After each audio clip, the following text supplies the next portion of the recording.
Hello bakunzi ba Elike Burundi TV aho muherereye hose ndabaramukije amahoro y'Imana komeze kubana namwe mwe mudahengeshana kudukurikirana uko bukeye uko bwije mbere kamera Chibudichi Blenga Mnyamasimba from City from South behind the camera my cameraman akuzana memaje meza neza cyane hama n'umunsi ndi kumwe n'umuririmbyi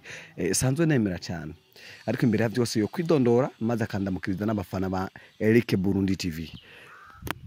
banyita Dapelo. Yes, fana ba Elike Burundi TV, big up sana mubandanye mukurikirana TV kuko ibaha ibintu bimeze neza. Yes bro. Dapelo. Hari ibintu byinshi yashaka kuyaga nawe n'umunsi. Kurabona n'umunsi turahuye nawe ariko haraci imiski kirekire tudakorana ikiganiro. Igeno nikibazo byanje byinshi kimwe muri ivyo ni iki cyambere.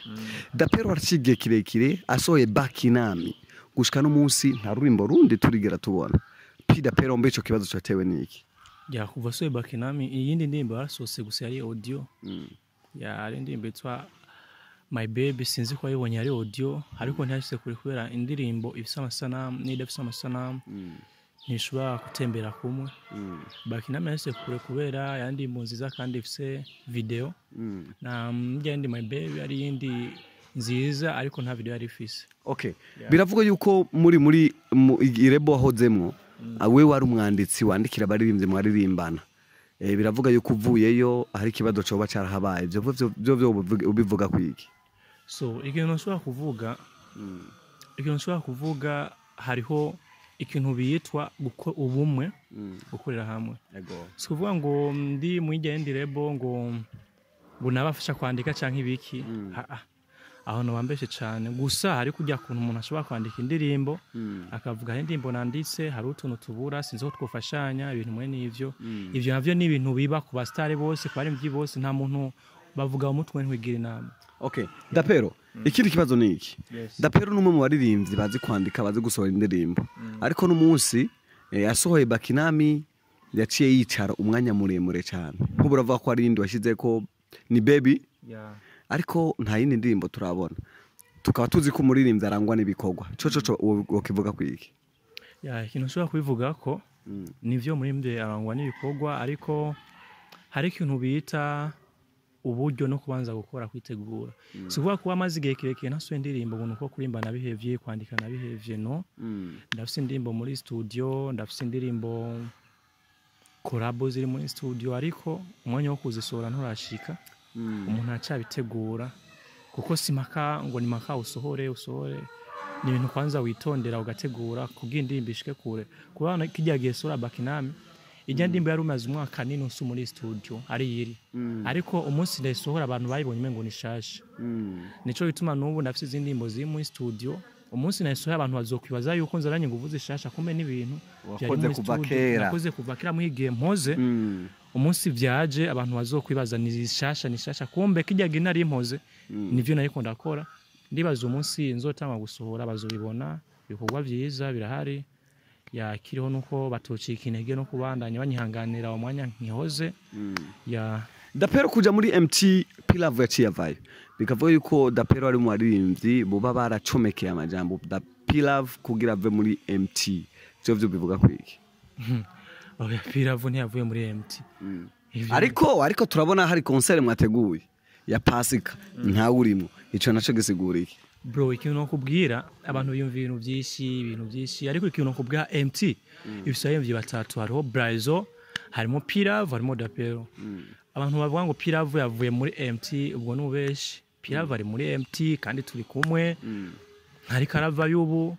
so kuvuga gutegwa kose ikintu cyatumye bavuga yuko yavuye muri MT abantu benshi barabimbagije bavuga P-Love yavuye muri MT ko mbona mwikose atarimo ariko ikintu utahura P-Love ko atemu mwijya kose P-Love no muzirima no muislamu kuba ari umuislamu ijya kose umunsi twitegwa P-Love yarimo ariko yararavye itariki kose zobera atubwiye izi tariki 9 z'ukwezi kwa kane jenzo bankifunze sinoshobora kuja muri show kandi ndi umuislamu ivyumva ntivyo shoboka so bimaze kugenda uko bicesoye ko kuba show byari bisabwa tuyikore tuvuga okay kufunze nta kibazo reka dukore twebwe isho ikurikira tuzoba turi kumwe twese ariko abantu batahure neza ikintu cyatumye P-Love ataja muri kose ya MT izoba iteka 9 z'ukwa kane kuri Pasika ni kubera ari umumizirima azobafunze batangwa amafungo umunsi barabandanya nibaza ziyateka izoga gifunze nico cyatumye ataboneka muri kose abantu ntibaze vyishi P-Love ntarava muri MT. Okay, reka tugane kuri iki naco kivuga yuko ni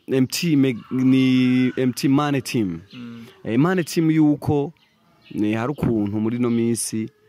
ubuzi bwanyu butari kugenda neza nkuko bisabwa. Tukatubona Dapelo yicaye Blayzo na nyene ariko gusoro uya gwarimba ariko na mukombozi Mona Lisa ariko nugo rimbo Mona Lisa ntwabonye na P-Love postinga kuri page yiwe. Bikaba binavuga yuko MT hari ukuntu hari ikinyamugigima kiri hagati muri timu yani. So ivyo urazi abantu ntiboreka kwiyumvira kandi umuntu ikintu yiyumviriye ntushobora kukimubuza ariko imbere yo kuvuga ikintu banzo baze kwanza baguha umuco hamenye kuvuga ivyo bintu kubera urashobora kuryama ukabona P-Love yipostinga akantu P-Love ibi nibi ukabona Jenny postinga akantu Dapelo ibi nibi kandi atari ivyo kubera post y'umuntu nikiri kiri umutima w'umuntu ntishobora gusa so kuvuga ngo muri MT harimo ibibazo ngo bikazi kahagaze akazi ntikahagaze bro kubera uraze simpaka ngo umwanya wose mugwe mukora hari umwanya wo kwitegura okay ndakubaza ikibazo Fizo arashobora kumara umwaka wose ariko ni legend ni legend ariko no muririmbyi natwe tubaririmbyi ni legend ariko no muririmbyi natwe tubaririmbyi ashobora ku mwaka wose asohoye indirimbo imwe mu mwaka none wibaza areka kuyisohora kubera atabujya afise kandi indirimbo muri studio bazifise ariko gusohora indirimbo y'umustar uraraba kwanza uyu mwanya nuwo gusohora cyane no kwanza kuyitegura ukazona umuririmbyi wari wese asohoye indirimbo umenye ko yabanje kuyitegura yabanje kuyandika yabanje kuyikora video yabanje kuyigira ibintu byinshi kugira indirimbo uyibone ntucubone umuririmbyi asohoye indirimbo umunsi kwaco bibaza mu ndweze niho yabikora byose no abaheze igihe rero kuvuga twebwe tumaze igihe duhoze cyane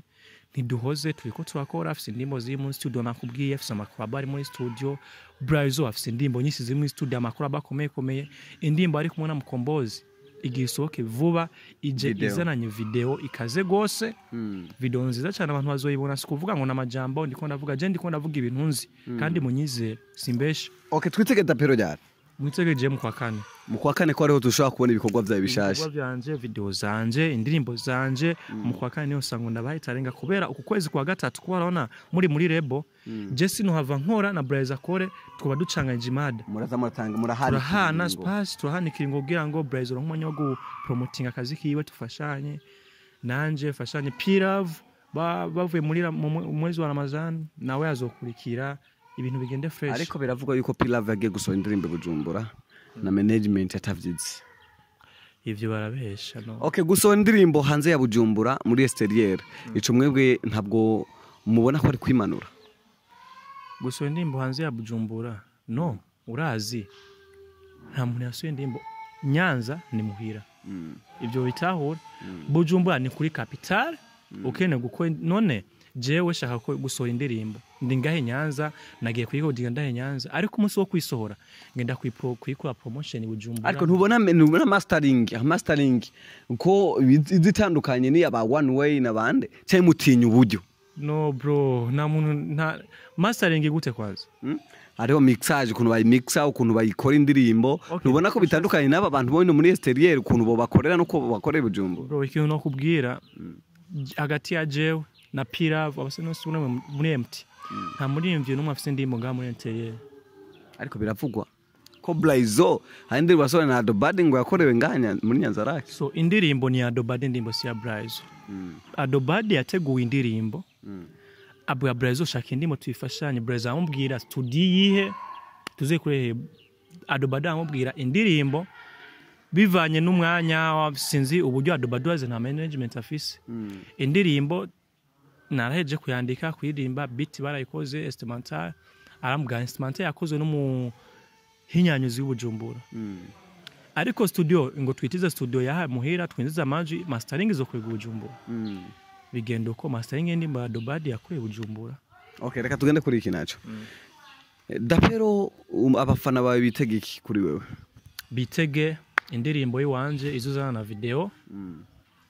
bayitege cyane bangere bitege korabo ndafise korabo ndiko n'umurinzi nyene bakunda cyane bazobimenya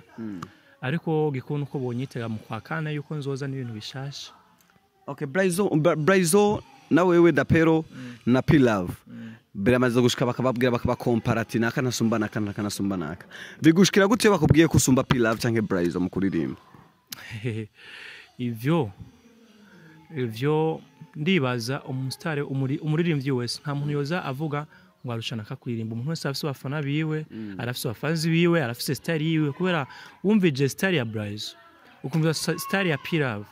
ukumva style yiwanje ntibisa. Blayzo afise style yiwe aririmba kandi afise abantu biwe bayikunda. P-Love ya style yiwe afise abantu bose biwe bayikunda. Nanje afise style yiwanje abantu banje bayikunda. Okay, ugiye kubaza umuntu akunda style ya Blayzo ukambwira Dapelo na Blayzo wemerande avuga je neme ya Blayzo kubera just yewe ndayikunda. Ugiye kubaza umuntu akunda style yiwanje avuga je nkunda style ya Dapelo. Ariko gikunu uko twese turiko turakora akazi keza. Okay, hari imvugo yavukoreshejwe n'umuririmbyi mugenzi wawe novuga ati ni delay. Igihe Blayzo asohoye indirimbo acara andika kuri stati wagize ati ibyo biririmbo basohora aratuka indirimbo Blayzo arasohoye. Ndibazo message yaragushikiye mbe wabifashe gute? Yandise ngo nimbo ya Blayzo yarayisuzuguye mu ncamake. Urazi ikintu uvuga intozenya ingungu zigaragara nizo zitera urwamo nizo zivuza induru cyane. Ati rero delay n'ingungu rigaragara soko nashase kuvuga. Blayzo yagiye akora indirimbo akoze indirimbo nziza cyane mastering ikorewe muri studio ikomeye cyane akuranye n'umuririmbyi akomeye cyane hakaca haza akantu kavunduruse sinzi mwishambiyo kagashike gateri jivyo novyita je novyita iyo abari inzara ko urazi umuntu yafise inzara kesho sanga yidoga cyane none je hari stati wanje urabona ndiko ndatukana muhimi sije nari gakira nk'ikeye muga yanditse ati rero na dire n'ubukene bwishirwa mu bwishi buba bumufasha kwera iyo umuntu afise ubukene akabona undi muntu akoze ikintu giteye imbere yumva inzigo yumva kumwanka indirimbo ya Blayzo nta muntu umwe numvise yanga abantu bose barayikunze bayakiriye neza video yayigirize ari nziza cyane hama naho kacuvyo sinzi uvunduse ashika avuga ngo ibirimbo ngo musora ngo bigize iki none. Dapelo mbere kurangiza igano n'inkenega freestyle kawe Dapelo nakumbije ujya vraiment nakumve kumbije ujya rukuririmba nakene freestyle yawe gato. Okay, so you wanna feel some megabytes muri phone nirigwa ndi for oh my lord nuzo sige ndije nyene no we be ofisa masumeza tubane forever tell me that you never leave my alone leave my alone no ya P-Dapelo ati bakozi ba Eric Burundi TV nari kumwe na P-Dapelo mu kiganiro turayaza byinshi uratabuye byinshi ariko ndakubwiye ati imbere ya byose rero vuba kuri channel ya P-Dapelo ukande subscribe haba kuri platforms ziwe zose na muri MT numwe ndafise platforms zose ndabeshe baripanze rero ni MT ariyo Mane team aho novuga namona P-Dapelo namona Blayzo namona P-Love nkatamona CEO wabo Travis Airy adona bwa turakunda cyane cyo ndagusabye ni gukanda subscribe kuri YouTube channel yaba barimvyi bacu kugira ngo ubasupporting utibage no kana subscribe kuri Eric Burundi TV ndingaha imbere ya kamera nje Tibudici Blenga Mnyamasima from South ati ndabakunda cyane ciao.